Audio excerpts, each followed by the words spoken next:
People are restless. We have to talk about the reopening of the economy. How do we do this? We have to build a bridge from where we are to the reopening of the economy. Well, what does that look like? Let's say that where we're going, it's not a reopening in that we're going to open what was. We're going to a different place. And we should go to a different place. And we should go to a better place. If we don't learn the lessons from this situation, then all of this will have been in vain. We learned a lot if we're willing to open our eyes and open our ears. So we're going to a different place, which is a new normal. And we talk about the new normal. We've been talking about the new normal for years. We're going to have a new normal in public health. By the way we have a new normal in the environment, a new normal in economics, a new normal in civil rights, a new normal in social justice, right? This is the way of the world now. We're moving to a new place, more challenging place, but also potentially a better place. Well, when is this over? I say, personal opinion, it's over when we have a vaccine. It's over when people know I'm 100% safe and I don't have to worry about this. When does that happen? When we have a vaccine. When do we have a vaccine? 12 to 18 months. Who determines that? The federal government has to test the vaccine, FDA. It's a big gap, 12 to 18 months, yes. I say the sooner the better. Anything we can do to work with the federal government to get the vaccine done faster, we are all in. You want to use New York State as a laboratory? We are ready, willing, and able.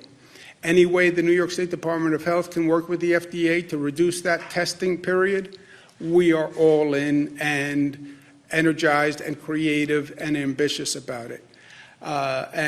So anything we can do to accelerate that vaccine, we will do. You need a place to test it in large numbers. Think of New York.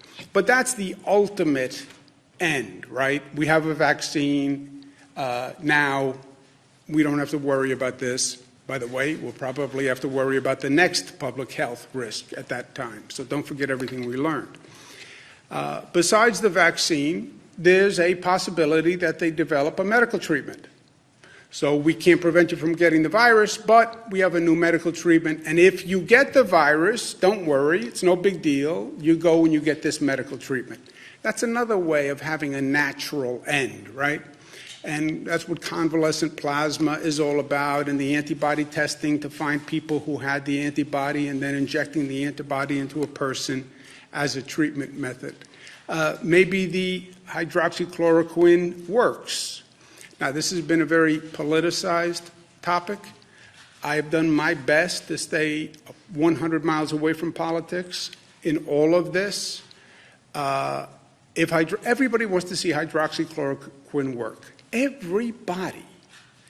Well, the president says he believes it works, but he's not a doctor. You're right. He says he believes it works, but he's not a doctor. Find out. Find out. And everyone hopes that it works.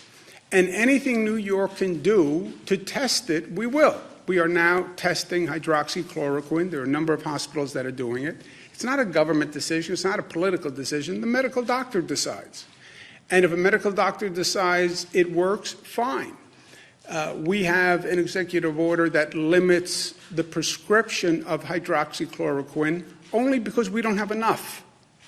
And there was such a demand on it that people who needed it and were using it can't get it. So if the federal government sends us more, we will dispense more. It's a pure supply side issue. Or maybe they develop another drug that they figure out has an effect. That could happen between now and the vaccine, and we all pray that it does. But until you have the vaccine, until you have the medical treatment, what do? How are you building the bridge?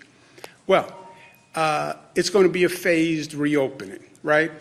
And during the phased reopening, the priority is make sure you do no harm and keep your eye on the public health issue.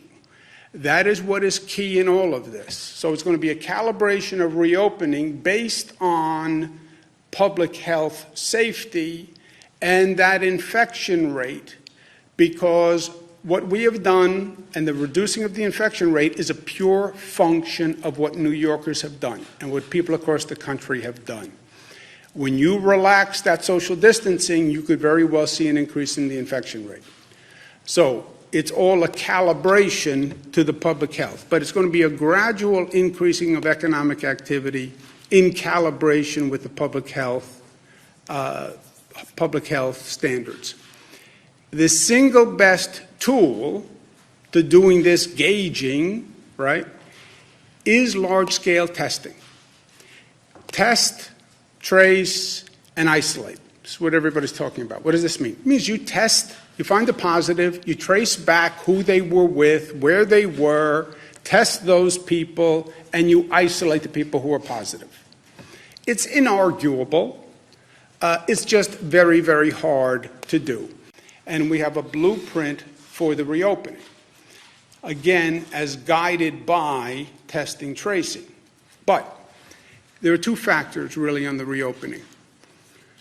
How essential is the business, service, or product or function? The more essential a business, service, or product, the more urgent the need to immediately get them back online or as soon as possible. So how essential is what the business does? And then second, what is the risk of infection spread of that business? Some businesses can say, I can open tomorrow. In my business, I'll have all sorts of precautions. People will not be less than 6 feet apart, period. There will be no congregation of people. I won't do conferences. I won't do joint meetings. It's not the way my business operates. I can bring everybody back, put them at separate desks. They'll never be near each other. I have a very low risk of infection spread. Businesses can start to redesign their workplace to think that way. All right, so your business poses a low risk of infection spread.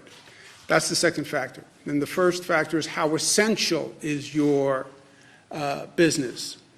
So that is almost a business by business evaluation that has to go on. And then once you determine the essential nature of the business, because right now we have all quote unquote essential workers who are working, right? This would be, well, what's the next tranche of essential workers? And how high or low is the possibility of infection spread if that business becomes operational? And then you basically have a matrix where the lower risk of infection spread and the higher nature of essential services are the businesses that you would start prioritizing, right? So that's how we will inform our economic reopening as we're being guided by the testing, tracing, and as we're making sure we're not jeopardizing the success we've made in handling the public health issue.